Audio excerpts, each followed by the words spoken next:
और चलिए अब सीधे मेहमानों का रुख करते हैं, क्योंकि जो तस्वीर है इसको विस्तार से हमने आपको समझाया, लेकिन और गहराई से ये हालात समझने की कोशिश करनी पड़ेगी, क्योंकि जो हत्यारे हैं, जो हत्यारी मानसिकता है, भले ही वो नाबालिग की क्यों ना हो, लेकिन अगर वो घर में मौजूद हो जाए तो बहुत खतरनाक संकेत देती है। डॉक्टर मलिहा साबले जी हमारे साथ, मनोचिकित्सक, मैम आपका स्वागत है। और अर्जित भट्टाचार्य जी हैं, गेम्स एक्सपर्ट हैं, आपका भी बहुत स्वागत है। डॉक्टर मलिहा जी, ये बताइए कि ये जो पूरी घटना हुई है कितने खतरनाक संकेत देती है अगर मोबाइल की लत, गेम की लत किसी बच्चे को अगर आपराधिक मानसिकता में तब्दील कर दे? मोबाइल की लत जो बहुत टाइम से चलती है, लेकिन अब जाकर ये नोटिस में आता है। अगर हम देखें तो अक्सर क्या हो जाता है कि बच्चे जब मोबाइल में गेम में लगे होते हैं, बड़ों का ध्यान नहीं होता है। अक्सर बच्चे मस्ती कर रहे हैं, ये सोचकर उन्हें फोन दिया जाता है और उस टाइम पर फिर उनका गेम में इन्वॉल्वमेंट वो उनका एक लाइफस्टाइल बन जाता है। और ऑब्वियस है, हम जब भी एक लाइफस्टाइल बना देते हैं, हमारे ब्रेन का पैटर्न बन जाता है उसके हिसाब से, और वही मोबाइल एडिक्शन में होता है। जब बच्चा एक मोबाइल एडिक्शन में लग जाता है, जब एक यूसेज में लग जाता है बहुत ज्यादा, तब वो एक कन्वर्ट हो जाता है एडिक्शन। और ये एडिक्शन हमारे थॉट्स को चेंज कर सकता है, हमारा एक ब्रेन पैटर्न बना सकता है जो बहुत ज्यादा हार्मफुल हो सकता है हमारे लिए, क्योंकि ये हॉस्टाइल एनवायरनमेंट क्रिएट करता है ब्रेन में। हो सकता है कि निगेटिव, नकारात्मक सोच बनाता है बच्चों की, और बच्चे उसी हिसाब से फिर करने लगते। तो जब कोई मार धाड़ वाले कोई गेम, उन्हें फर्क समझ नहीं आता है कि हकीकत क्या है और गेम क्या है, और उसी के चलते फिर वो हकीकत में वही चीजें करने लगते। तो सोचिए फिर आगे जाकर बहुत ज्यादा समय तक रहे तो कितना गहरा प्रभाव पड़ सकता है। बिल्कुल, ये एक सवाल है। अर्जित भट्टाचार्य जी, ये बताइए कि पहली तो ये बात बहुत पहले हो गई थी तय कि पबजी बंद हो गया है, तो पबजी उसके बावजूद कैसे लोग खेल पा रहे हैं? और सवाल ये भी है कि ये जो मारधाड़ वाले गेम है, जो गोली चलाने वाले गेम है, पबजी जैसे गेम बहुत सारे आ गए हैं, क्या इसका इतना ज़्यादा रिस्पॉन्स अच्छा है कि एक बंद होता है दूसरा आ जाता है, दूसरा नहीं बंद, कई आ जाते हैं उस तरीके के, हज़ारों ऑप्शंस बने हुए? देखिए, ऐसे हजारों गेम है, वर्ल्ड वाइड चलता है। इसके साथ मोबाइल इस्तेमाल करने का कोई मतलब नहीं है। मोबाइल बच्चों के हाथ से आप हटा नहीं सकते हो। पिछले 2.5 सालों से हम लोग ऑनलाइन क्लासेस कर रहे हैं, तो कोई भी बच्चा अगर आप अभी बोलेंगे कि मोबाइल बंद कर दीजिए इस्तेमाल करना, है पॉसिबल नहीं है। जो सेटिंग है, हम लोग जो नहीं करते हैं ज्यादातर पेरेंट्स, पेरेंटल कंट्रोल नहीं लगाते हैं, पहली बात। दूसरा, जो आपने जो क्वेश्चन किया है कि पबजी जैसा गेम, ऐसे मारधाड़ वाला गेम, ये जरूरी है बनना या फिर इसको ये पहले बंद हो चुका था फिर से चालू हुआ?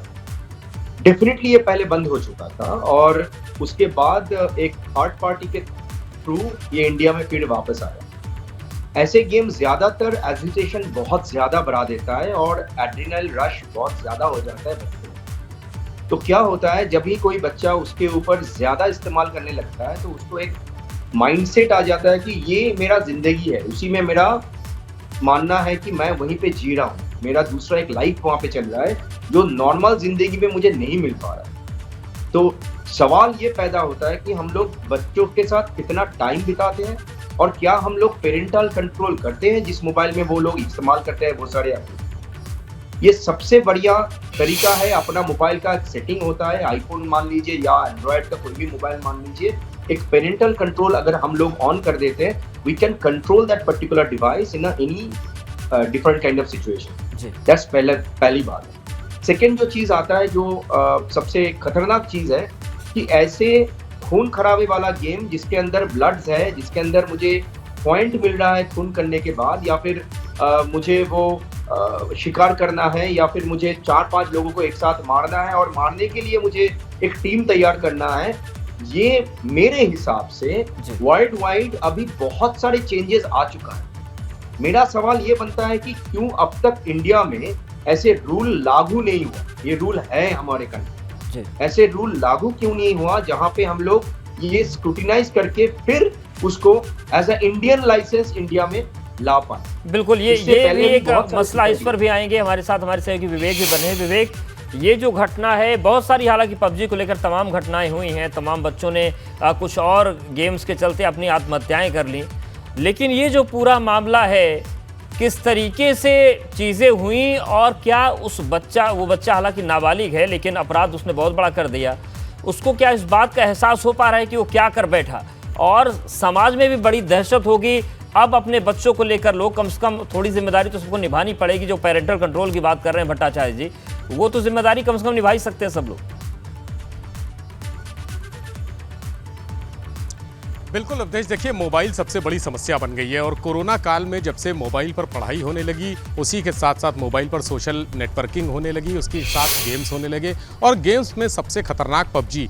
एक समय आपको याद होगा जब ब्लू व्हेल गेम आया था और बच्चे, किशोर, आदमी, जितने भी युवा थे वो सब अपने आप को एक तरह से मौत के हवाले कर देते थे, मौत का गेम खेलते थे। वही गेम, उसी तरह का गेम पबजी है जिसमें हत्याएं की जाती हैं, गोलियां चलाई जाती हैं, शूटर्स हैं, स्नाइपर्स हैं और एक तरह से मारने में जो मज़ा आता है लोगों को, जो वीडियो गेम में मारने में, कत्ल करने में, खून, हिंसा, ये हिंसा शनिवार रात को एक अलग तरीके से सामने आई। ये घर है हमारे पीछे जहाँ पर हम खड़े हैं। नवीन सिंह सूबेदार नायक सेना में आसनसोल में तैनात हैं और इन्हीं का बेटा है, 16 साल का हाई स्कूल का छात्र है और अक्सर मोबाइल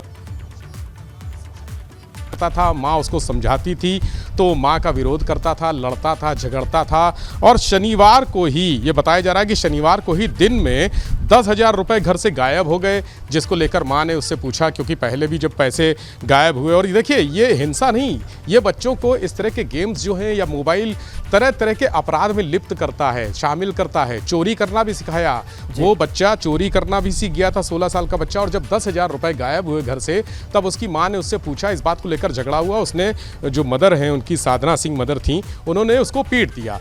पीटने के बाद ये कहा जा रहा है कि रुपए घर में ही कहीं मिल गए, यानी चोरी नहीं हुए थे, घर में मिल गए। ये नया डेवलपमेंट है जो मैं एबीपी गंगा के दर्शकों को दे रहा हूँ। उसके बाद उस बच्चे के मन में आया कि माँ ने मेरे साथ गलत किया और रात में करीब 3 बजे वो उधेड़-बुन में रहा, दिन भर उधेड़-बुन में रहा। क्या करें, कैसे अपना जो एक तरह से आजकल के बच्चों का मान सम्मान भी बहुत बड़ी चीज़ हो गई है कि ज़रा सी बात पे उनका जो मान सम्मान है वो हर्ट हो जाता है। तो दिन भर वो इसी उधेड़-बुन में रहा और रात में 3 बजे उसने अपनी माँ को, जो अंदर कमरे में सो रही थी, इस समय कमरे में, इस मकान में ताला है, तो अंदर जाकर नज़ारा भी दिखाते, अंदर कमरे में सो रही थी, पिता की लाइसेंसी पिस्टल से उसके सर पर गोली मार दी।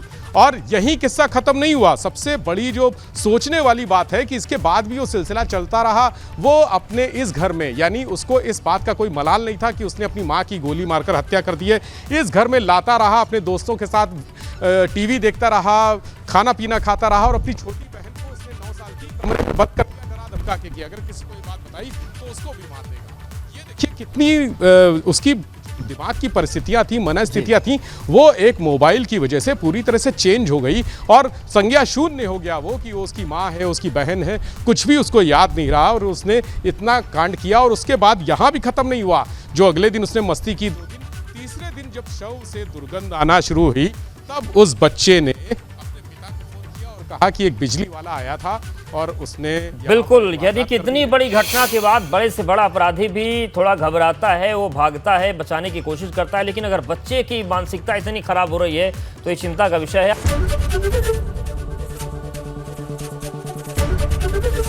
एबीपी गंगा, खबर आपकी, जुबान आपकी।